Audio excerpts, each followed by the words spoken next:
भारत की स्वतंत्रता हूँ। अपने 65 वर्षों की यात्रा में मैंने कई उपलब्धियां प्राप्त की हैं, लेकिन मुझे कई और कार्य करने हैं। आज इस देश की हालत बद से बदतर होते जा रही है। कई बच्चे भोजन, आवास और वस्त्र के लिए तरस रहे हैं। कई लोगों के पास आजीविका का साधन नहीं है और भूख से मर रहे हैं।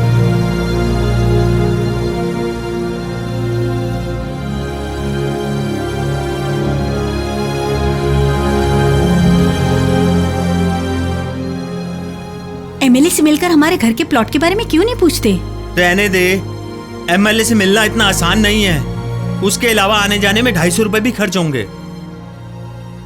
इस वृद्ध महिला को पेंशन नहीं मिल रही है। इसके बारे में मुझे एमएलए से बात करनी है, पर नहीं जानती कि उनसे कैसे मिला जाए। शराब की दुकानें नहीं हटाई जा सकती। शराब की बिक्री से सरकार को 8,000 करोड़ रुपए का राजस्व प्राप्त होता है। सस्ती शराब पीने के कारण 50 लोगों की मृत्यु। यदि समाधान हमारे विचारों और अनुभवों से प्राप्त हो जाए तो ये समाधान हमारे आसपास ही मिल जाएंगे। इसके लिए कहीं जाने की जरूरत नहीं है। निर्वाचन क्षेत्र का विकास और लोगों की समस्याओं का समाधान मेरे लिए महत्वपूर्ण है, पर मैं सबको समय देने में सक्षम नहीं हूँ। हाँ, समझ गए तुम। इन सभी प्रकार की समस्याओं का समाधान मैं और मेरे कर्मचारी फोन के द्वारा ही कर सकते हैं। मेरे निर्वाचन क्षेत्र में 10 लाख से अधिक लोग हैं। कई प्रकार की समस्याएं हैं। मुझे 9 महीने संसद में जाना होता है। इसके अलावा समिति की सभा।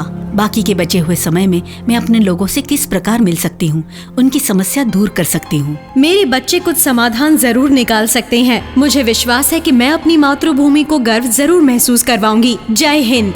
माँ, मैं तुम्हारा बच्चा हूँ। तुमने हमें हमारा देश और स्वतंत्रता दी है, जिसे हम विनीत प्रयास द्वारा सुदृढ़ बनाएंगे। क्या आप वाकई मुझे देंगे वेबसाइट और फोन नंबर दोनों ही? क्या मैं इस नंबर को स्थायी रूप से रख सकती हूँ? यदि मैं चुनाव में हार गई तो क्या इस नंबर का प्रयोग करके मैं जनता तक पहुँच सकती हूँ? हम आपको एक फोन नंबर देंगे और आपके नाम पर एक वेब पेज भी बनाएंगे। प्रति वर्ष किराए का भुगतान करें और इस नंबर का प्रयोग स्थायी रूप से करें। सभी विकास कार्यों और सेवा गतिविधियों को वेब पेज पर रखा जा सकता है। सभी फोन नंबर और संदेश संरक्षित करके रखे जाएंगे, पर ये नंबर किसी व्यक्ति को परेशान करने या विज्ञापनों के लिए नहीं है। इससे एमएलए और एमपी को कॉल करके विभिन्न प्रकार की समस्याओं का वर्णन किया जा सकता है। एमएलए साहब, मेरा नाम लक्ष्मी बाई है। तहसीलदार मुझे मेरी पेंशन नहीं दे रहे हैं, मदद कीजिए। मेरा नाम शिव है। मुझे बीज और खाद की सख्त जरूरत है। हेलो सर, मेरा नाम सीता है। पिछले 6 महीने से मुझे स्कॉलरशिप नहीं मिली।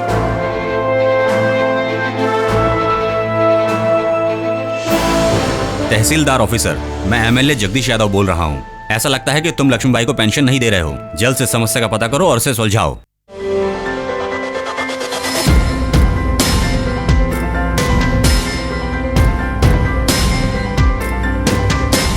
ये समाधान सामान्य नेता और राजनीतिक सेवाओं के बीच के विश्वास में सुधार लाएगी।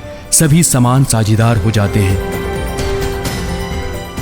समय पर खाद और बीज भेजने के लिए आपका खूब खूब धन्यवाद। पानी की समस्या का समाधान करने के लिए हम बहुत खुश हैं। बहुत बहुत धन्यवाद। मुझे मेरी स्कॉलरशिप दिलाने के लिए बहुत बहुत धन्यवाद सर। ये प्रयास सभी नागरिकों का एक समावेश है। यहाँ सभी एक मुस्कान के साथ आगे आएंगे, जैसे एक राष्ट्रीय खेल खेल रहे हों। इस अवसर को प्रदान करने के लिए धन्यवाद माँ।